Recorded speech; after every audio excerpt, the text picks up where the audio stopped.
Lakshmi Srinivasa jewelleries proprietors Duggi Srinivasarao, Duggi Abhinay, IT hub ఎదురుగా Yellandu cross road, Khammam. ముఖ్యంగా ఉమ్మడి ఖమ్మం జిల్లా జాతీయ రహదారులకి సంబంధించి గతంలో నేను R&B శాఖలో ఉన్నప్పుడు కొన్ని ప్రపోజల్స్ పంపించడం జరిగింది. కొన్ని శాంక్షన్ అయినాయి, కొన్ని పనులు జరుగుతున్నాయి, కొన్ని ఇంకా 1-2 రావాలి. మొన్న కొత్త ప్రభుత్వం రేవంత్ రెడ్డి గారి నాయకత్వంలో వచ్చిన తర్వాత గతంలో ఉన్నటువంటి పెండింగ్ వర్క్స్ తోటి పాటు శాంక్షన్ అయినటువంటికి నెంబర్లు ఇవ్వడంతో పాటు ఈ సంవత్సరం యాక్షన్ ప్లాన్లో కూడా కొన్ని ప్రధానమైన శాంక్షన్ చేసినటువంటి గడ్కరీ గారికి, పర్సూ చేసినటువంటి రాష్ట్ర R&B శాఖ మంత్రి వెంకటరెడ్డి గారికి, సాక్షాత్తు రాష్ట్ర ముఖ్యమంత్రి ఢిల్లీకి వెళ్ళినప్పుడల్లా కూడా మన పాత లిస్ట్ని మంత్రి ముందు పెట్టి వాటిని అప్రూవల్ కోసం ప్రయత్నం చేసి ఒక 654 కోట్లు, అంటే సుమారు 654.86 కోట్లు 6 రోడ్లు శాంక్షన్ తీసుకోవటం జరిగింది ఈ సంవత్సరం యాక్షన్ ప్లాన్లో. ఈ 2-3 నెలల్లో వాటిని DPR తయారు చేయాలి. తర్వాత టెక్నికల్ శాంక్షన్ తీసుకొని టెండర్లు పిలవాల్సిన అవసరం ఉంటుంది. అందుట్లో ప్రధానమైంది కొత్తగూడెం పట్టణానికి ఆ రోజు కూడా విజయవాడ జగదల్పూర్ రోడ్డు జాతీయ రహదారిని శాంక్షన్ చేసినప్పుడు అది ఊరు బయట నుంచి రుద్రంపూర్ నుంచి పాలవంచ బయటికి తీసుకెళ్లాలని చెప్పి ప్రపోజ్ చేసినప్పటికీ కొత్తగూడెం ప్రజల యొక్క కోరిక మేరకి ఊళ్ళో నుంచి తీసుకెళ్లాల్సిన అవసరం ఏర్పడింది.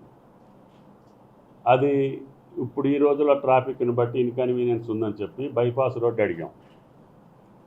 అనిశెట్టిపల్లి నుంచి ఇటుపక్క ఒక బైపాస్ మొదలుపెట్టి కొత్తగూడెం తిరిగేసుకొని మళ్ళీ పాలవంచ అవతలకి వెళ్తుంది.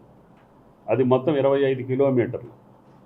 అంటే ఇల్లెందు రోడ్డుకి, ఇటు తల్లాడ రోడ్డుకి, తల్లాడ నుంచి కొత్తగూడెం పోయే రోడ్డుకి, అటు నుంచి వచ్చి జాతీయ రహదారి పెనుబెల్లి నుంచి వచ్చే రోడ్డుకి, మళ్ళీ అది దాటుకొని మళ్ళీ వెళ్ళి జాతీయ రహదారిలో కలుస్తుంది. అంటే కొత్తగూడెం పట్టణానికి వెళ్లకుండా ఇల్లెందు వెళ్ళేవాళ్ళు కానీ, అటు పెనుబెల్లి విజయవాడ వెళ్ళేవాళ్ళు కానీ, తల్లాడు వచ్చేవాళ్ళు కానీ, అటు మళ్ళీ తిరిగి భద్రాచలం వెళ్ళాలంటే కూడా కొత్తగూడెం వెళ్లకుండా, ఊళ్ళోకి వెళ్లకుండా ఒక రోడ్డు ప్రపోజ్ చేసాం. 450 కోట్లు, 25 కిలోమీటర్లు.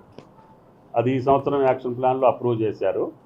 వెంటనే అధికారులకి ఈ 2-3 నెలల్లోనే DPR తయారు చేసి కేంద్రానికి పంపించమని చెప్పడం జరిగింది. పంపించగానే వాళ్ళు టెక్నికల్ శాంక్షన్ ఇస్తారు. ఇచ్చిన తర్వాత టెండర్స్ బిల్స్ వర్కౌట్ చేస్తారు. రెండోది వచ్చి ఇది Yugandhar 365 missing link Kodad road junction నుంచి అదొక్కటి మిస్ అవుతుంది. అమరావతి రోడ్డు ఏమో కాచిరాజగూడెం నుంచి కలెక్టరేట్ మీదకి వెళ్తుంది.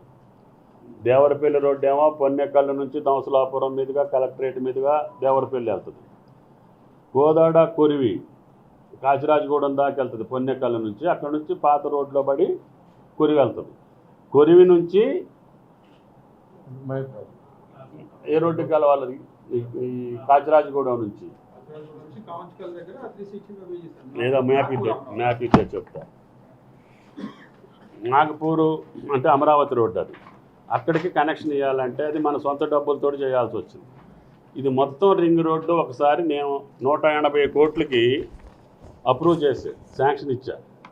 కానీ రాష్ట్ర ప్రభుత్వం దగ్గర ఆ రోజుల్లో 180 కోట్లు రింగ్ రోడ్డుకి అవకాశం లేకుండా పోయింది. అందుకని ఈ జాతీయ రహదారులు శాంక్షన్ వచ్చినాయి కాబట్టి దేవరపల్లి రోడ్డు కానీ, కోదాడ కొరివి కానీ, వరంగల్ అమరావతి కానీ, ఈ 3 రోడ్లు వచ్చేసరికి నేనేం చేశానంటే ఖమ్మం చుట్టూ వీటిని పెట్టేస్తే ఎడు తిరిగి నీకు కాచిరాజగూడెం నుంచి ఇది ఈ ఎర్రమార్క్ అది మనం సొంతంగా చేసుకున్నా సరిపోద్దని అట్లా పెట్టాము. అది కూడా NH వాళ్ళకి ప్రపోజ్ చేస్తే అది కూడా ఈరోజు శాంక్షన్ ఇచ్చారు. అది వచ్చేసి 7 కిలోమీటర్లు అది 125 కోట్లు అది అప్రూవల్ చేశారు. అయినప్పుడు మనకి ఖమ్మం చుట్టూ రింగ్ రోడ్డు వస్తుంది. మనకు కావాల్సింది ఏంటంటే ఈ రింగ్ రోడ్డుకి సర్వీస్ రోడ్లు ఉండాలి. ఇది ఎక్కడ పడితే అక్కడ రోడ్డు ఎక్కేదానికి ఉండదు. యాక్సెస్ కంట్రోల్ రోడ్డు ఇది. అన్ని NHA national highway authority road కాబట్టి ఎక్కడ పడితే అక్కడ రోడ్డు ఎక్కేదానికి ఉండదు. వాళ్ళు ఎగ్జిట్ ఇచ్చిన కాడి నుంచి ఎక్కాలి. నేనేమనుకుంటున్నా అంటే కేంద్రాన్ని ఈ రోడ్డుకి చుట్టూ ఖమ్మానికి చుట్టూ ఉన్నటువంటి రహదారులకి సర్వీస్ రోడ్లు కావాలని అడుగుతున్నాం. అది ఇళ్ళుంటే గృహ సముదాయాలు ఉంటే హ్యాబిటేషన్స్ ఉంటే ఇస్తారు వాళ్ళు పోవటానికి. హ్యాబిటేషన్స్ లేని కాదు ఇవ్వరు. కాబట్టి మనవాడిని ఏం చెప్తుందంటే ముందు మొత్తం ప్రపోజల్ పంపించండి. హ్యాబిటేషన్స్ 4 రోజుల్లోనే కట్టేస్తారు.